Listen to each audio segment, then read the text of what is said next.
নজর রাখতেই হচ্ছে, কারণ গুরুগ্রামে অফিস পাড়ায় গুলি বৃষ্টি। ব্যস্ত সময় অফিস পাড়ায় ঢুকে তাণ্ডব চালালো দুষ্কৃতীরা। অফিসে ঢুকে প্রায় 30 রাউন্ড গুলি চালানোর অভিযোগ।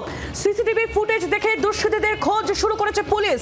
অফিস পাড়ায় বাইকে এসে এইভাবেই হামলা চালালো দুষ্কৃতীরা। গুরুগ্রামের এই ঘটনা আপনারা শুনছেন এই মুহূর্তে। অফিস পাড়ায় গুলি বৃষ্টি, দেখুন গুলির চিহ্ন দেখা যাচ্ছে।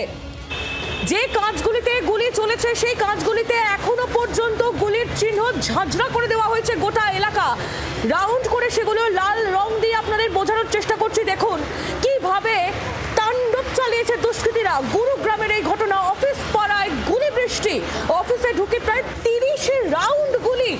মারাত্মক এই ঘটনা ঘটেছে গুরুগ্রামে। রাজীব চক্রবর্তী আমাদের আরো বিস্তারিত জানাবেন, আমাদের প্রতিনিধি রয়েছেন আমাদের সঙ্গে টেলিফোন লাইনে। রাজীব, গুরুগ্রামে এইভাবে অফিস পাড়ায় গুলি বৃষ্টি কেন, কারা রয়েছে এর পিছনে, কিছু তথ্য পাওয়া গিয়েছে কি?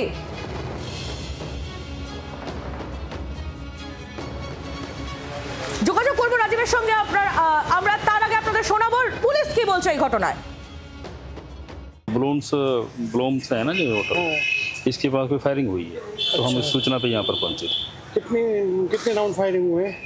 काफ़ी हुए हैं, बाकी जांच चल रही है। कल सीन ऑफ क्राइम टीम मौके पे आई हुई है। किसी को लगी नहीं सर, किसी को हताहत होने की कोई पता चल रहा है कितने हमला। পুলিশের বক্তব্য আমরা শুনলাম। রাজীব চক্রবর্তী রয়েছেন আমাদের প্রতিনিধি আমাদের সঙ্গে টেলিফোন লাইনে। রাজীব, গুরুগ্রামে এইভাবে অফিস পাড়ায় কিভাবে তাণ্ডব চালালো দুষ্কৃতীরা, পুলিশ কি বলছে? প্রায় 30 রাউন্ড গুলি চলেছে।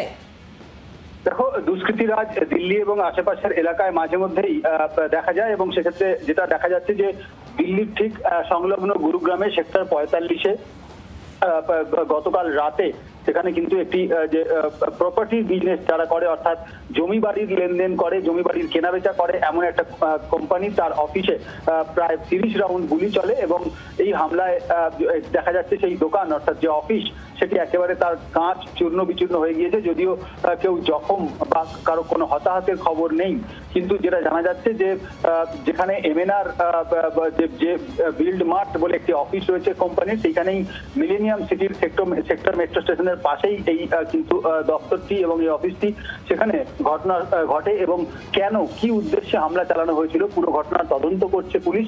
ঘটনার পর পুরো এলাকাটি কিন্তু ঘিরে ফেলা হয়েছে এবং এখনো পর্যন্ত অনেককেই জিজ্ঞাসাবাদ করবার জন্য আটক করা হয়েছে।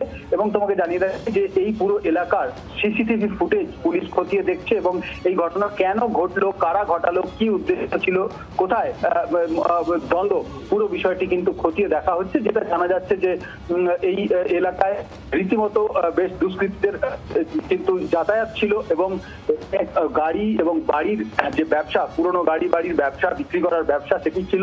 এবং এই এলাকাতেই কিন্তু রাত 10টার সময় গতকাল সেখানে সেক্টর 45-এ আচমকা বেশ কয়েকজন সেখানে জড়ো হয়, এবং তারা 30 রাউন্ড তাণ্ডব চালায় দুষ্কৃতীরা। বোঝাই যাচ্ছে। রাজীব, তুমি নজর রাখো আপাতত। ধন্যবাদ।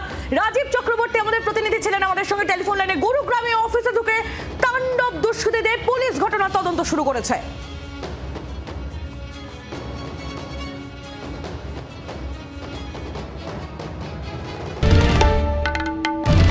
বাংলার আওয়াজ, বাঙালির আবেগ, জি 24 ঘন্টা।